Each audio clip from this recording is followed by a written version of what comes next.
Песнь шестая.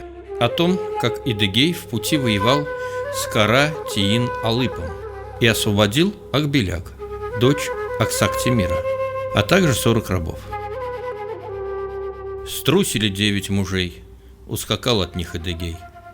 В руки взял, наточил он сам сработанный в городе Шам удлиняющийся меч, прославленный в пламени сечь.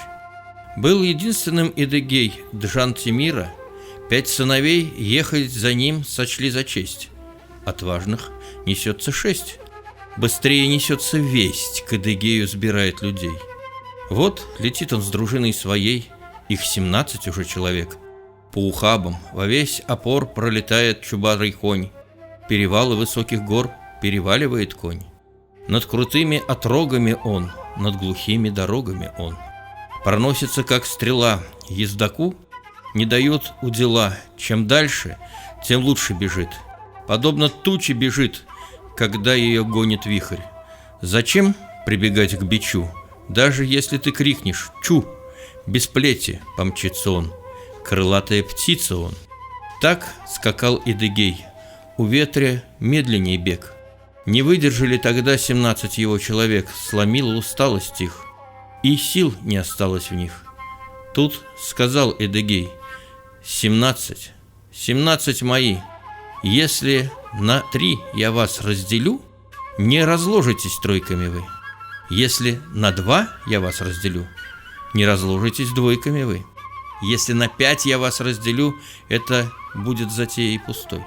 Ни один из вас без меня другому не станет читой.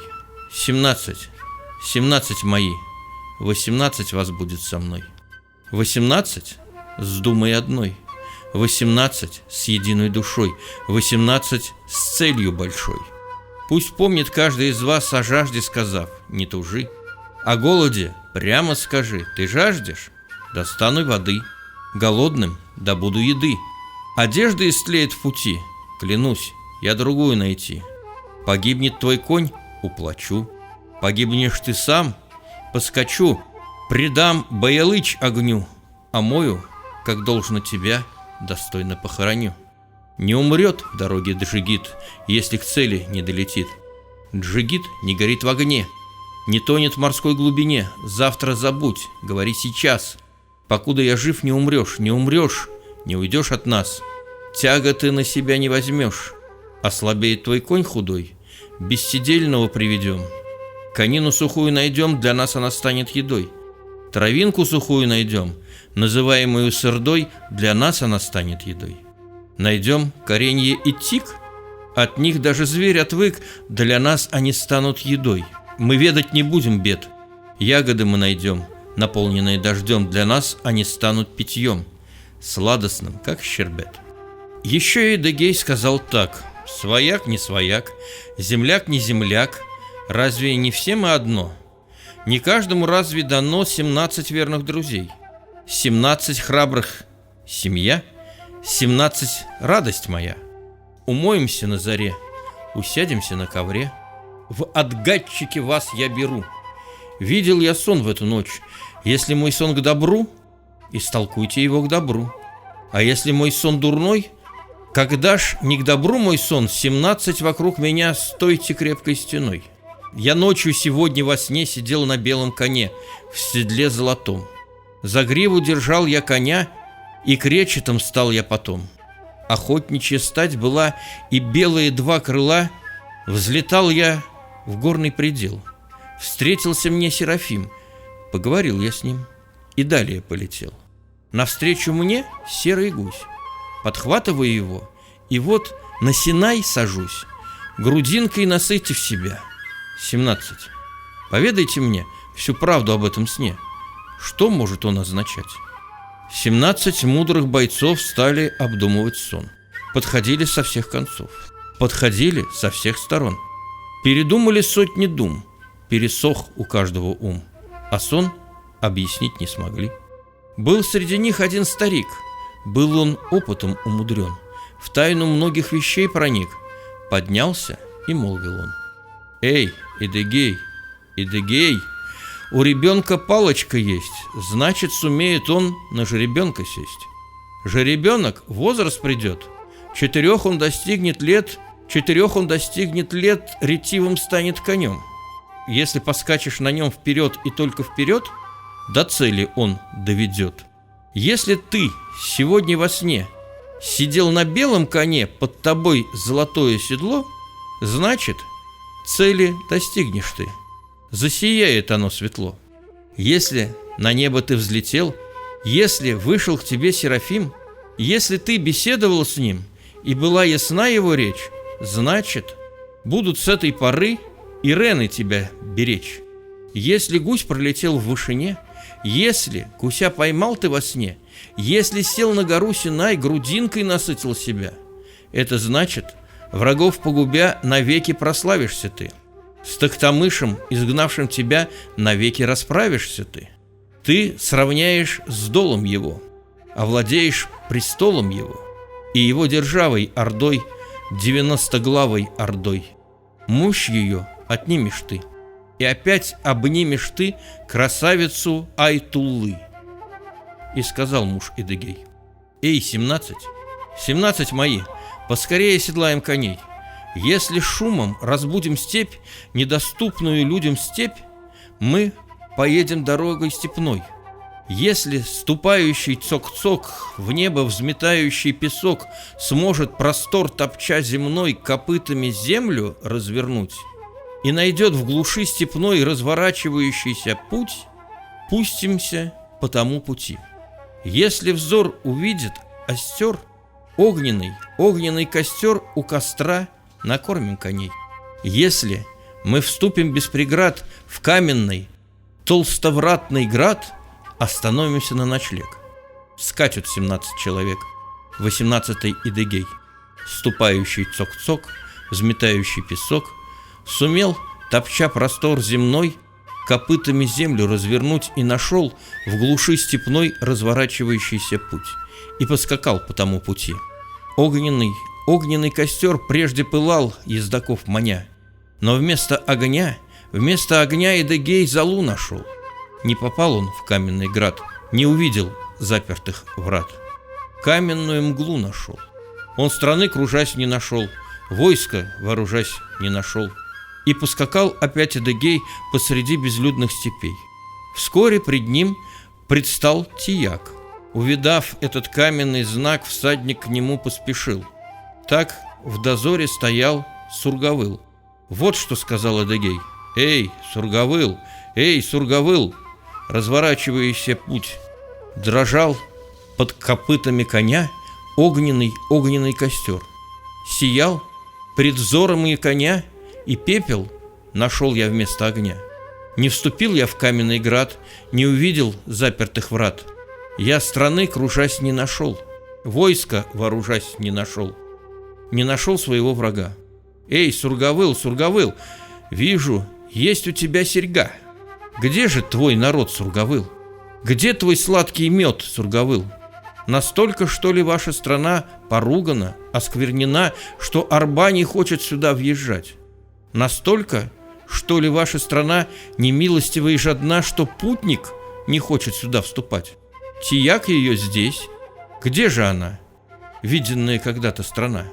Чья вы земля, чей вы язык, чьей веры здесь течет родник? Так отвечал Сургавыл: ты слыхал о муже таком? Ударишь его топором, голова не отскочит с плеч. Пустишь ты в дело меч, от меча не получит ран. Батыров этот муж, землевладыка, великан, Кара-Тиин Алып Юсунчи, под тобой его земля. Бежит река Сырдарья, за Сырдарьей Самарканд. Знает о нем подлунный мир, в Самарканде сидит эмир Бырлас Шах Тимир. У него красавица дочь, и зовут ее Акбеляк. Кара-Тиин наш враг. С шахом отцом ее разлучив, с белым дворцом ее разлучив, Кара-Тиин ее увез, заставив алое лицо вянуть от горючих слез. Виденный тобою Тияк Кара-Тиином поставлен был. 40 привязав кобыл, 40 верблюдов погнав, 40 погонщиков погнав, 40 погонщиков рабов, сам он у зеленых трав, там, где светлый поток бежит, в объятиях девушки лежит. Кто теряет голову, тот следом за ним идет. Кто хочет сбиться с дороги, тот его дорогой идет. Кто хочет увидеть его, тот, увидев, смерть обретет. Кто не хочет увидеть его, только тот к целю придет. И когда замолк Сургавыл, Эдыгей не дрогнул ничуть. Выбрал Кара-Тиина путь. Скакуна Эдыгей торопил. Устремил внимательный взор, увидел у проточной воды 30-главый белый шатер. Солнцем спину свою золотил. По земле подол волочил, а перед станом на лугу 40 рабов среди осок. Верблюдов гнали, гу-гу, кобыл вязали, цок-цок. Спрятав 17 мужей, среди береговых камышей Эдыгей подошел к рабам. Поклонившись, молвил он: «Эй, 40 мужей, 40 мужей, 40 из 40 сторон! Где ваша честь? Я не пойму, зачем вы стали рабами тому, кто по сравнению с вами прах? Был старик среди 40, назывался Кулчурой. Был таков ответ старика: все мы 40 взяты в полон, 40 из 40 сторон. Вопрошаешь ты, почему стали мы рабами тому, кто, как и мы, ничтожный прах? Как сумею ответ держать? Как посмеешь ты нас винить? Одна у раба забота — сбежать, одна убия работа — казнить. Из Кара-Тииновых рук ни одному из рабов и слуг не удавался еще побег. Не в силах ни один человек голову Геуру отсечь. Не видать нам свободы, пока не снимут эту голову с плеч. Тот, кто воздвиг для бездомных дом, тот, кто стал для рабов вождем, для безлошадного стал конем, для заблудившегося путем, для страждущего врачом, для жаждущего питьем, кто посохом для пешехода стал, опорою для народа стал. Есть, говорят, муж Эдыгей, но как мы его найдем? Плакали 40 мужей, когда говорил Кулчура. Взглянул на Эдыгея старик, и воина жалея поник. И еще сказал Кулчура: волоса твои — луна в ночи, от лица исходят лучи, видимо, ты достойный джигит. Пред тобою дорога лежит, кто ею пойдет, гибель найдет. А кто не пойдет, к цели придет. Пока ты жив и здоров, не стань одним из рабов проклятого Юсунчи. Не знай нашей доли ты. По собственной воле ты не стань рабом Юсунчи, берегом, низом скачи. Так молвил один из 40, не внял Эдыгей словам старика. К берегу не спустился он, низом в путь не пустился он. Истинным был мужчиной он, поступью твердой и чинный. Он мужественно, как всегда, направился на коне туда, где высился величавый шатер. Белый, 30-главый шатер. Остановился он у шатра, где были жерди из серебра, из кости мамонта, чингарак. Перед широкой дверью лег мелом выбеленный порог, стены украшенные резьбой. Видимо, от головы своей отказаться решил Эдыгей. Спешился, к тополю привязал Чубарова своего коня, в руки меч дамасский взял. Увижу, каков он, Кара-Тиин, своими глазами теперь. Если умру, умру борясь. Так подумав, толкнул он дверь, вступил в шатер, никого не боясь. Кара-Тиин в шатре возлежал. Так возлежал в своем шатре, что даже Эдыгей задрожал. Он возлежал подобно горе. Сам он железу подобен был. Вид его страшен и злобен был. Вид его приводил в озноб, как скалу. Он выпятил зоб, брюхо выпятил, как скалу. Голова его в дальнем углу, ноги грабли достигли дверей. У него, владельца рабов, руки толще 2 коробов. Встанет он, будет выше звезд, сядет он, скажут горный уступ. Грудь раскинута, будто мост, кисть раскинута, будто сруб. Уши его, как 2 щита, биться с ним одна щита. Перед ним и дуб, деревцо. Прямо взглянешь ему в лицо, увидишь собственную беду. Смотрит Эдыгей, не дыша, В голову бросилась душа. Это смерть моя, он решил. И взглянул опять Эдегей. Он взглянул на стену с резьбой. Увидал балдахин голубой. Гурия восседала под ним. Гурия заблистала пред ним. Отрадно, как слава была, нарядно, как пава была. Как белый лебедь бела, чарует она и пьянит. Золотострунный кубыс в руках у нее звенит. И, рыдая, поет она, золотая звенит струна. Мой отец был Шах-Темир, я дочерью Шаха была. И была я, как лебедь бела. Но вывернул, связал Гяур лебединые руки мои. Бесконечные муки мои, наказана я судьбой. Я Геуру стала рабой гнусного старца, я раба, мой хозяин Алып-Баба.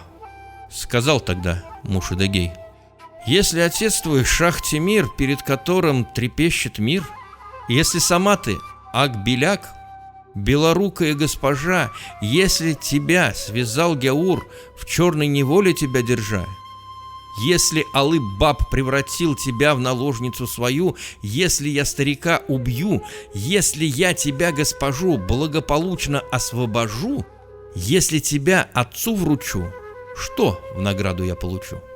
Так отвечала Ак-Беляк: если Алыпа ты победишь, если меня освободишь, если Темиру доставишь меня, мой отец тебе даст коня, он тебе шубу, одежду даст, он тебе столицу даст, душе твоей надежду даст, для удоя кобылицу даст, край вечно зеленый даст, меня тебе он в жены даст, тебя назначит за подвиг твой войско своего главой.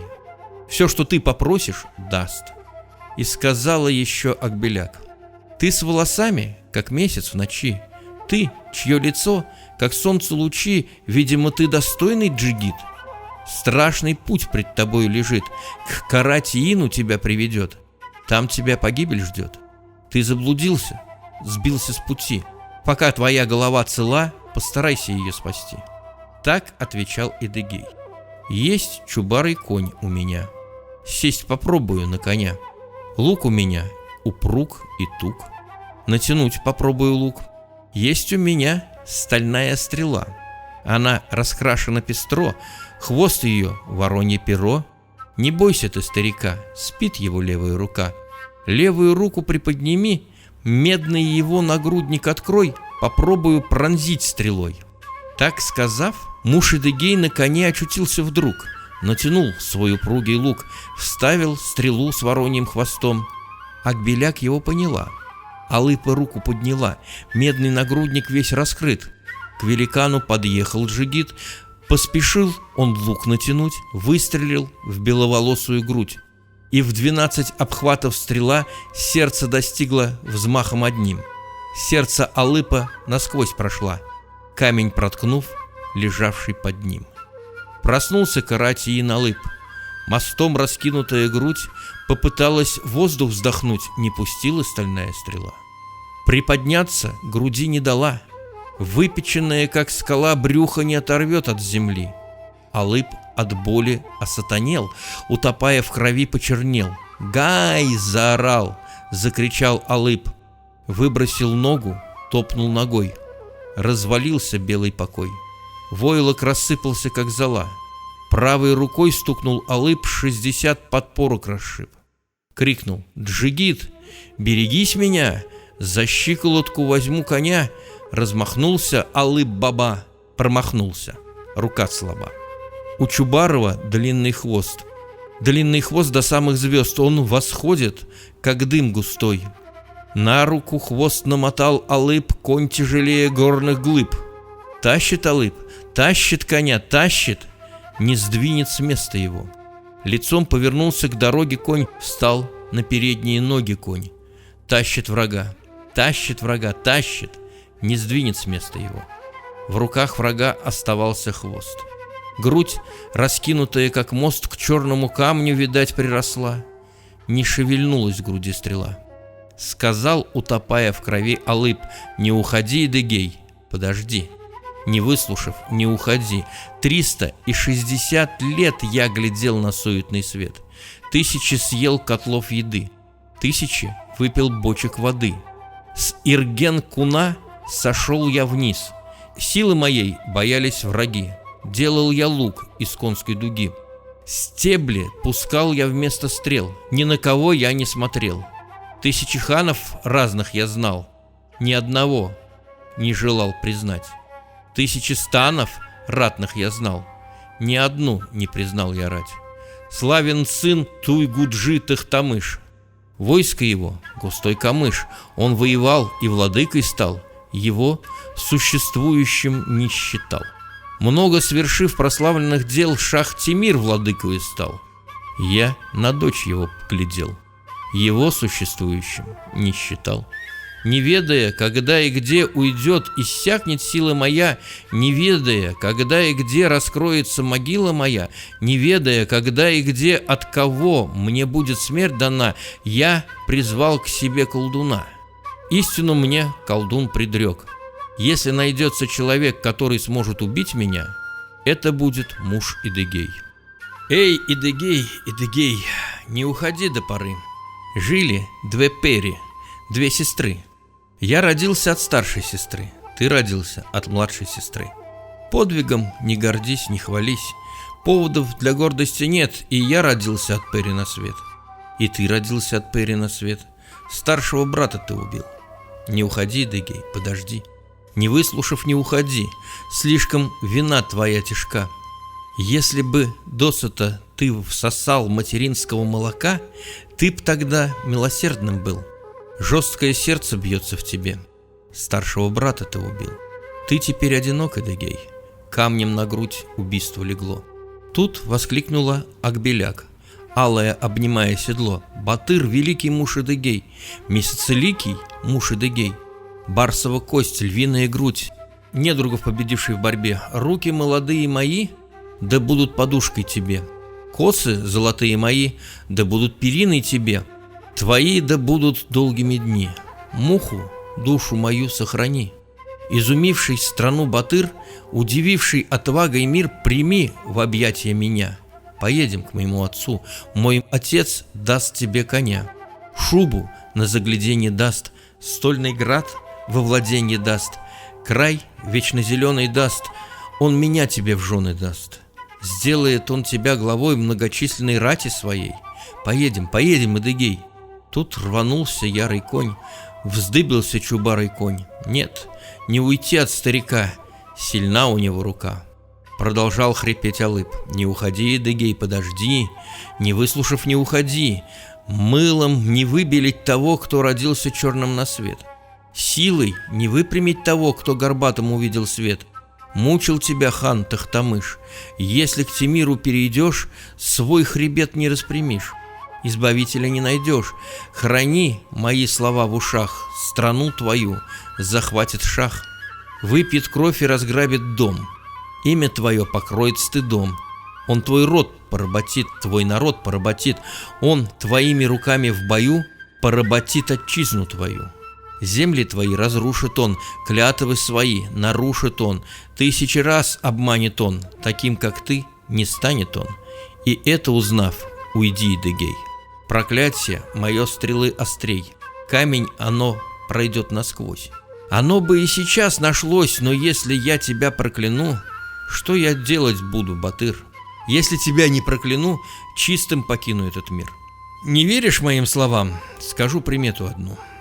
Из приказов твоих ни один не исполнит твой сын Нурадын. Ссориться ты будешь с ним, и, поспорив, станешь кривым, окривеешь на правый глаз. Прохрипев в последний раз, отдал душу Каратиин.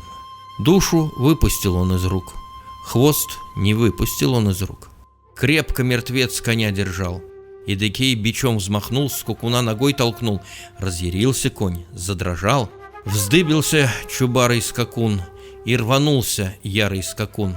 Но с места сойти не может он. Выхватил Идыгей из ножон удлиняющийся меч, размахнулся мечом с плеча, конский хвост отлетел от меча. Освободился чубарый конь. А 17 батыров, мужей, увидев из-за камышей, что Каратиин Алып от руки Идыгея погиб, подскакали к стану тогда, испугали охрану тогда. Каратиина и Сунчи Передние воины все, и средние воины все, и задние воины все, от страха расстроены все. Рассыпались на конях, будто весь мир им тесен был. И показались в степи 40 верблюдов и кобыл. 40 погонщиков рабов, те, кто были рабами вчера, преклонили колени свои. И Эдыгею сказал Кулчура: «Этот муж Каратиин поработителем нашим был. Этого мужа ты убил. Слепли наши глаза от слез, ты невольникам волю принес. Ты, кто для страждущих стал врачом, ты, кто для жаждущих стал питьем, для заблудившихся путем, для безлошадного конем, братом безродного стал, пищей для голодного стал. Оказалось, ты, Эдыгей, прахом лежа на пути твоем дорожную молитву прочтем. Когда ты помчишься в пыли дорог, да будет с тобой Хызр, пророк. Да будет открытым твой путь навсегда, да будет беглянкой твоей беда». Так пожелали 40 мужей, 40 рабов голоса, и молитву приняли небеса. И мужем стал Джигит Эдыгей, а чубарой коней вожак Эдыгеевой рубки принял знак. Вырос маленький хвост у коня. Это печать Эдыгея на нем. Так чубарой с этого дня короткохвостым стал конем. Вынув аркан волосяной в 40 обхватов шириной, 40 кобыл Эдыгей привязал, 40 быков запрячь приказал, потащили они аркан. В нем лежал алып великан. Эдыгей у проточной воды, вырыв могилу в земле сырой, вырыв могилу, похоронил. Стала могила курганом горой. Прочитал Владислав Хабаров.